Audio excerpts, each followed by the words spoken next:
தெய்வீகமும் அறிவியலும் சந்திக்கும் தருணம்.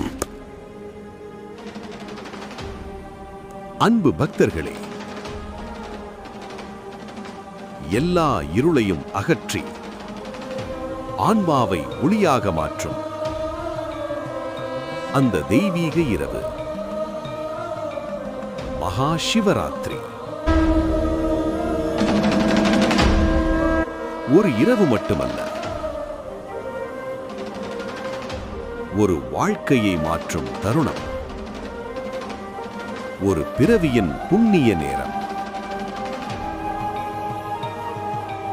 ஆனால் இந்த மகா சிவராத்திரி இரவுக்கு அறிவியல் காரணமும் இருக்கிறதா? பக்தி மட்டுமல்ல, பிரபஞ்சத்தின் ஆழமான சக்திகளோடு இணைந்திருக்கும் ஒரு இரவா இது. இன்று நாம் பார்க்கப் போவது மகா சிவராத்திரியின் ஆன்மீக மகிமை மற்றும் அதன் பின்னால் உள்ள அறிவியல் உண்மைகள். மகா சிவராத்திரி வானியல் பார்வை. மகா சிவராத்திரி பொதுவாக அமாவாசைக்கு முன்வரும் இரவு. அந்த நேரத்தில் நிலா மிகவும் குறைந்த ஈர்ப்பு தாக்கத்தில் இருக்கும். மனித உடலின் திரவ சமநிலைக்கு மாற்றம் ஏற்படும். மனம் இயல்பாக அமைதியாகும் என்று சில வானியல் மற்றும் உயிரியல் ஆய்வுகள் கூறுகின்றன. இதுதான் காரணம் பழங்கால சித்தர்கள் இந்த இரவில் தியானம் செய்யுங்கள் என்று கூறியதற்கான அறிவியல் பின்னணி. விழித்திருக்கும் இரவு, மூளையின் அதிசயம். மகா சிவராத்திரியில் முழு இரவும் விழித்திருப்பது ஒரு மரபு. அறிவியல் என்ன சொல்கிறது? இரவில் தியானம் செய்தால் மூளையில் மெலட்டோனின் சுரப்பு சமநிலை பெறும், மன அழுத்தம் குறையும், ஆழமான அமைதி கிடைக்கும் என்று நரம்பியல் ஆய்வுகள் காட்டுகின்றன. அதனால்தான் ஒரு இரவு சிவனை நினைத்து விழித்தால் பல யாகங்களுக்கு சமம் என்று சித்தர்கள் சொன்னார்கள். திருவண்ணாமலை பூமியின் ஆற்றல் மையமா? திருவண்ணாமலை அக்னிலிங்கத்தின் தலம் என்று நாம் அறிந்தது. ஆனால் சில புவியியல் ஆய்வுகள் கூறுவது இந்த மலை பழமையான எரிமலை அமைப்பு. அதிகமான காந்த அலைச்சல், தியானத்திற்கு ஏற்ற இயற்கை அதிர்வு, இவை மனித மனதை அமைதியான அலைநிலைக்கு கொண்டு செல்ல உதவலாம்.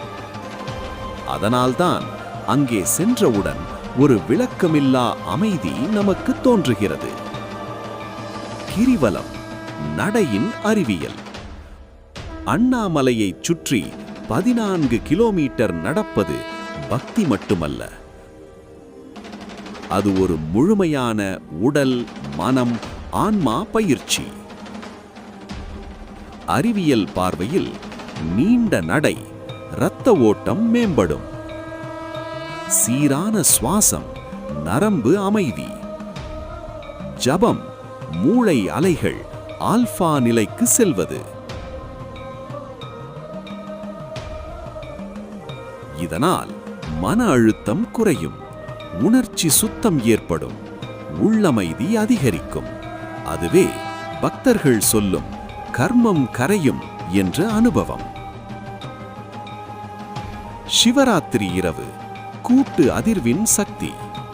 லட்சக்கணக்கான மக்கள் ஒரே நேரத்தில் ஓம் நம சிவாய என்று ஜபித்தால் அது ஒரு ஆன்மீக உணர்வு மட்டுமல்ல, ஒலி அறிவியல் பார்வையில் ஒரே அதிர்வெண் ஜபம், மூளை அலை ஒத்திசைவு, கூட்டு தியானம், உணர்ச்சி உயர்வு, இதய துடிப்பு ஒற்றுமை, இவை அனைத்தும் மனதில் ஆழமான அமைதியை உருவாக்கும். அதனால்தான் அந்த இரவில் கண்ணீர் பானாக வருகிறது. ஆனால் அது துக்கமில்லை, உள்ளம் சுத்தமாகும் கண்ணீர். ஆன்மீகமும் அறிவியலும் ஒரே பாதையை சொல்கிறது. பக்தி சொல்வது சிவனருள், அறிவியல் சொல்வது உள்ளமைதி, ஆற்றல் சமநிலை. ஆனால் உண்மை என்ன? இரண்டும் ஒரே அனுபவத்தின் இரு பெயர்கள் மட்டுமே. நாம் சிவனை தேடவில்லை, நம்முள் இருக்கும் அமைதியை தேடுகிறோம். அந்த அமைதியே சிவம். அனுபவிக்க வேண்டிய இரவு. அன்பு பக்தர்களே, இந்த மகா சிவராத்திரியில் சில நிமிடம் அமைதியாக அமருங்கள். மெதுவாக சுவாசியுங்கள். ஓம் நம சிவாய என்று ஜெபியுங்கள். அப்போது நீங்கள் உணர்வது ஒரு மத அனுபவம் மட்டுமல்ல, ஒரு உயிரியல் மாற்றம், ஒரு மன அமைதி, ஒரு ஆன்மீக ஒளி. அதுவே மகா சிவராத்திரி. ஓம் நம சிவாய. ஓம் நம சிவாய. அறிவியலும் பக்தியும் ஒரே உண்மையை சொல்கிறது. அமைதியாக இருந்தால் அங்கே சிவன் இருக்கிறார். நன்றி. மீண்டும் சந்திப்போம். ரேணுசன் எக்ஸ்பீரியன்ஸ் எட்ஜில்.